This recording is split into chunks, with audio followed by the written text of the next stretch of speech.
convicted felon that feels aggrieved to the extent that he feels like he's owed hundreds of millions of dollars when people are literally dying. Soft hella words. Under our watch. Did you say 8 words? Recently, I just sent a letter, it looks like on October 22nd, to Christy Nome.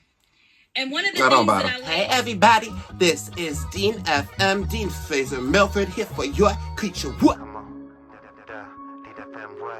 And today, I wanted to do another reaction video. Representative Jasmine Crockett. What does she have to say? What does she have to say? What do you have to say? Girl, about the channel. Making America gross. ICE, racism, and real lawlessness. If you aren't following the news, it's ridiculous. You can't go one day without finding something that's gonna suppress you, sadden you, anger you, all of the above. Whole complex of emotions. I try to keep it light on this channel. At the same time, we have to be serious about injustices that we are witnessing day in and day out. With how real it is, how public it seems like they're making it. It's quite horrific. It's quite dramatic, everything they're doing. They're ripping people here, hitting people with this, then arresting them after they hit them. Too chaotic. Racism and real lawlessness. With the brown, they can just justify, girl, you gonna try to, I give them one chance to see it on the world. You gonna find your soulmate. We support our immigrant friends and family. It's ridiculous. If I'm ever to see them, I am honestly concerned like how bad it's gonna get as far as the Dean scene is concerned. We're all gonna try to keep it civil. Tough times require tough answers. At times. Jasmine Crockett from Texas. Thank you so much, I love Madam Ranker, and thank you so much to our witnesses for being here today.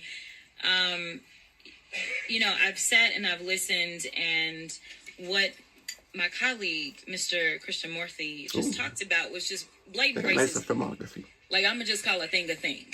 Like, this administration is racist. That he has always been a racist, and that is what we are enduring in this country. Let me give you some facts behind this racism. Yeah, I guess we started debating. They get mad when I say the things that I say, but I will not stop speaking the truth. Number one, I said that what we were experiencing in this country felt like what I would imagine slave patrols to look like. And frankly, anybody that knows anything about slave patrols, this is exactly what it was like. We're talking about lawless people that are going around with no warrants or anything, and it's all about rounding people up and disappearing them. With numbers. That is what's currently taking place. And Comes down to interestingly numbers, enough, but there's a lot behind it too. even though modern day policing was born out of slave patrols, when I was speaking with one of my friends who is a federal law enforcement officer, he told me that one of the things that he has observed is that the culture is created at the top. And when I think about it, it absolutely makes sense.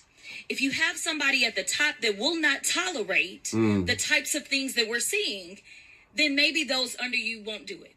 Yeah. But we know that we have a racist at the top. He has called himself the head law enforcement agent in this country, and therefore everybody has decided that it is okay to take off their hoods and mask up as ICE agents. We've talked about how they have hidden themselves, but again, it reminds me of the Klan. Yeah, you gotta pledge allegiance today in school, and they got kids pledging allegiance to a country run by a felon. The step is the enemy genocide fund, boat bomber just all over the... It ain't working. Them identify themselves because it is dangerous for law enforcement as well as individuals, because you don't know, especially with ICE going around and doing the things that thugs do. They're busting out windows. They're breaking into homes. They're trying to make a scene, I swear. This doesn't sound like law enforcement. It sounds like thuggery to me. But just like you can have somebody at the top that sets the tone for ugliness going down, you guys are blessed because in the city of Chicago, you have a mayor. You have a mayor that has decided that he will not back down. He will not bend to this administration. And instead, he will stand up for the people. You have a man of valor that is going up against a villain. And I think that we have to make sure, especially while we're in his city, that we recognize his leadership because it is invaluable. Now, some people think that this is all about Chicago. But I want people to understand that this cancer is infecting us everywhere. And if you don't think that it can come to your city, well, I've got news for you. It has. You see, we've been talking about the cruel and unusual punishment that is in violation of the 8th Amendment that is being handed out. And honestly, it's a spit in the face of every American that we have an actual convicted felon that feels aggrieved to the extent that he feels like he's owed hundreds of millions of dollars. When people are literally dying soft hella words under our watch. Did you say 8 words? Recently, I just sent a letter, it looks like on October 22nd, to Kristi Noem. And one of the things that I laid out don't bother, is that we have seen the most detainee deaths in ICE custody in a single year in decades, with 20 deaths in the last 9 months compared to 24 deaths in the past prior 4 years. We already be incarcerating people to help. We learned that an individual who went to the Dallas ICE field office for a routine visit, meaning that they were doing things the quote-unquote right way, they were detained. They knew that this individual had diabetes and required insulin every 2 hours. Despite ICE having been told this, the individual was denied access to their medication for 8 days. I don't doubt resulting in hospitalization. They don't care if you're dying. They don't care if you're There are some that say that we are making America great. But to me, it doesn't feel like greatness. It feels like grossness. It does. And in fact, it feels like I want to ask a few questions, and it doesn't matter who answers them. Come on with the questions. I love it. Is it great or gross to go into people's houses and drag them out in the middle of the night? Gross. Oh, is it great or gross to make people afraid to do something as simple as go to school?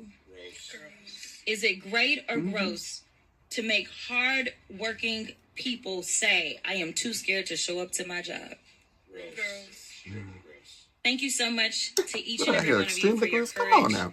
Thank you so much for showing up. I like what you asked them. I want to tell you that I understand that your mother is being detained in El Paso. I did go and visit that facility. I want you to know that I am always on my job. I know she is. There's Representative Crockett, always putting it down, laying it out, taking the crown, making the Republicans frown. Because behind the frown, as many deceitful people tend to do, they hide the nervousness. I don't think they're doing too well right now as far as their cause. Prove to the public that this Trump is a good and they're setting a bad example. To be honest, it kind of makes me anxious. And if I'm sitting here getting anxious, sometimes I don't feel like I don't know what to say. So God has panic disorder. And I'll try to dabble in politics. It's been a time. But anyways, I hope you have a nice day. I'll talk to you later. Bye-bye.